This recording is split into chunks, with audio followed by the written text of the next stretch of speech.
Next one is abridged prospectus. എന്താണ് abridged prospectus എന്ന് നോക്കൂ. According to companies act 2013 section 2 subsection 1ലാണ് abridged പ്രോസ്പെക്ടസിനെ കുറിച്ച് പറയുന്നത്. So an abridged prospectus means a memorandum containing such salient features of a prospectus as may be specified by the Security and Exchange Board by making regulations in this behalf. അതായത് abridge prospectus എന്ന് വെച്ചാൽ മെമ്മറണ്ടത്തിൽ എന്തൊക്കെയാണോ salient features ആയിട്ട് പറയുന്നത്. Okay, memorandum containing such salient features of a prospectus. ഒരു പ്രോസ്പെക്ടസിന് വേണ്ട എന്തൊക്കെയാണ് എന്നുള്ളത് ഏതിലാണ് ഇൻക്ലൂഡ് ചെയ്തിട്ടുണ്ടാവുക? മെമ്മറണ്ടത്തിലാണ് ഇൻക്ലൂഡ് ചെയ്തിട്ടുണ്ടാവുക. അങ്ങനെയുള്ള ഫീച്ചേഴ്സ് എല്ലാം സെക്യൂരിറ്റി എക്സ്ചേഞ്ച് ബോർഡിൻ്റെ റെഗുലേഷൻ പ്രകാരം തന്നെയല്ലേ ആ പ്രോസ്പെക്ടസിൽ എഴുതിയിരിക്കുന്നത് എന്നുള്ളത് നോക്കുക. Okay, section 33 subsection 1 mentioned that every application form for purchase of securities of a company, ഒരു കമ്പനിയുടെ സെക്യൂരിറ്റി പർച്ചേസ് ചെയ്യുന്ന സമയത്ത് ഒരു ആപ്ലിക്കേഷൻ ഫോം ഉണ്ടാവും അല്ലേ? ആ ആപ്ലിക്കേഷൻ ഫോമിൽ എന്തൊക്കെയാണ് മെൻഷൻ ചെയ്യേണ്ടതെന്നുള്ളതാണ് പറയുന്നത്. Mention that every application form for purchase of securities of a company is accompanied by an abridged prospectus. ആ ആപ്ലിക്കേഷൻ ഫോമിൻ്റെ കൂടെ എന്തും അറ്റാച്ച്ഡ് ആയിരിക്കണം? അബ്രിഡ്ജ്ഡ് പ്രോസ്പെക്ടസും അറ്റാച്ച്ഡ് ആയിരിക്കണം. അപ്പോൾ അബ്രിഡ്ജ്ഡ് പ്രോസ്പെക്ടസ് എന്ന് വെച്ചാൽ എന്താ? മെമ്മറണ്ടത്തിൽ എന്തൊക്കെയാണോ ഒരു പ്രോസ്പെക്ടസിൽ വേണ്ട കാര്യങ്ങൾ അതെല്ലാം ഏതിലുണ്ടായിരിക്കണം? അബ്രിഡ്ജ്ഡ് പ്രോസ്പെക്ടസിൽ ഉണ്ടായിരിക്കണം. അത് ഒരു കമ്പനിയുടെ സെക്യൂരിറ്റി നമ്മൾ പർച്ചേസ് ചെയ്യുന്ന സമയത്ത് അതിൻ്റെ ആപ്ലിക്കേഷൻ ഫോമിൻ്റെ കൂടെ അറ്റാച്ച്ഡ് ആയി കിട്ടുന്ന പ്രോസ്പെക്ടസ് ആണ് abridged prospectus. So the investors is in a position to study the contents of the abridged prospectus which bears the same printed numbers of the application form. Okay, അപ്പോൾ ഇൻവെസ്റ്റേഴ്സിന് എന്താണ് കറക്റ്റായിട്ട് അബ്രിഡ്ജ്ഡ് പ്രോസ്പെക്ടസിൽ എന്തൊക്കെയാണെന്നുള്ളത് അവർക്ക് കറക്റ്റായിട്ട് മനസ്സിലാക്കാനും കഴിയും.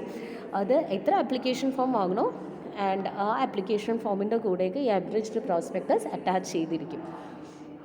Now, the objective of the abridged prospectus is to reduce the cost of issue as the detailed prospectus is very bulky document whereas the contents of the abridged prospectus are limited.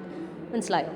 അതായത് എന്താ അബ്രിഡ്ജ്ഡ് prospectus എന്ന് വെച്ചാൽ നമ്മൾ സാധാരണ ഒരു prospect എന്ന് പറയുന്നത് വളരെ ബൾക്കിയാണ്. അതിലെല്ലാ കണ്ടൻസും ഡീറ്റെയിൽസും ഒക്കെ നമ്മൾ എഴുതുന്നു പറഞ്ഞിരുന്നു അല്ലേ പ്രോസ്പെക്ടസിൽ. പക്ഷേ ഈ അബ്രിഡ്ജ് പ്രോസ്പെക്ടസിൽ എന്തേ ഉണ്ടാവുള്ളൂ?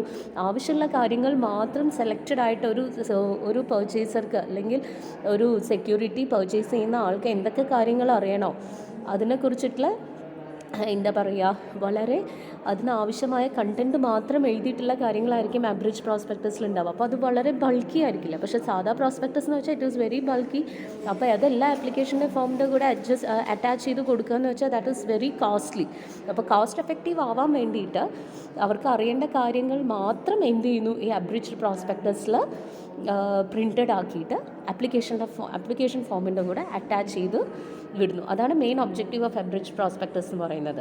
Okay, the objective of the abridge prospectus is to reduce what the cost of issue as the detailed prospectus very bulky document whereas the contents of the abridged prospectus is what very limited. But a copy of the prospectus should be given to a person who makes a request before closing the subscription list and the offer. ആരെങ്കിലും അത് demand ചെയ്യുകയാണെങ്കിൽ copy of the prospectus എന്ത് ചെയ്യണം? ആ പേഴ്സണിന് കൊടുക്കും വേണം. If a company fails to comply with these provisions shall be punishable with a fine of 50,000 rupees of each default. എങ്ങാനും ഈ ഒരു പ്രൊവിഷൻ അവർ ചെയ്യാതിരുന്നു എന്ന് വെച്ചാൽ ഇനി ആരെങ്കിലും അതിനെതിരെ കംപ്ലയിൻറ്റ് ചെയ്താൽ the company will be punishable with a fine of 50,000 rupees. ഇനി ഈ പറയുന്ന കേസസിലെല്ലാം abridge prospectus need not accompany the application form. ഏതൊക്കെ ആപ്ലിക്കേഷൻ ഫോമിൻ്റെ കൂടെ അബ്രിഡ്ജ് പ്രോസ്പെക്ടേഴ്സ് ആവശ്യമില്ല എന്ന് നോക്കൂ. In connection with a bona fide invitation to a person to enter into an underwriting agreement with respect to such securities. Underwriting agreement എഴുതുന്ന സമയത്ത് okay, അപ്പോൾ bonafide invitation ആയിരിക്കും ഒരു പേഴ്സണിന് കൊടുക്കുക അണ്ടർ റൈറ്റിംഗ് എഗ്രിമെൻറ്റിൻ്റെ സമയത്ത്. എന്താണ് അണ്ടർ റൈറ്റിംഗ് എഗ്രിമെൻറ്റ് എന്ന് അറിയാമല്ലോ? അണ്ടർ റൈറ്റിംഗ് എഗ്രിമെൻറ്റ് എന്ന് വെച്ചാൽ എന്താ? ഇപ്പോൾ ഒരു കമ്പനി ഷെയർസ് ഇഷ്യൂ ചെയ്യുന്ന സമയത്ത് ഇപ്പോൾ അവർ ഒരു ഷെയറിന് 100 രൂപ വെച്ചിട്ടാണ് അവർ പബ്ലിക്കിന് ഇഷ്യൂ ചെയ്യുന്നത്. അതിൽ കുറേ ഷെയർസൊക്കെ പബ്ലിക് വാങ്ങി.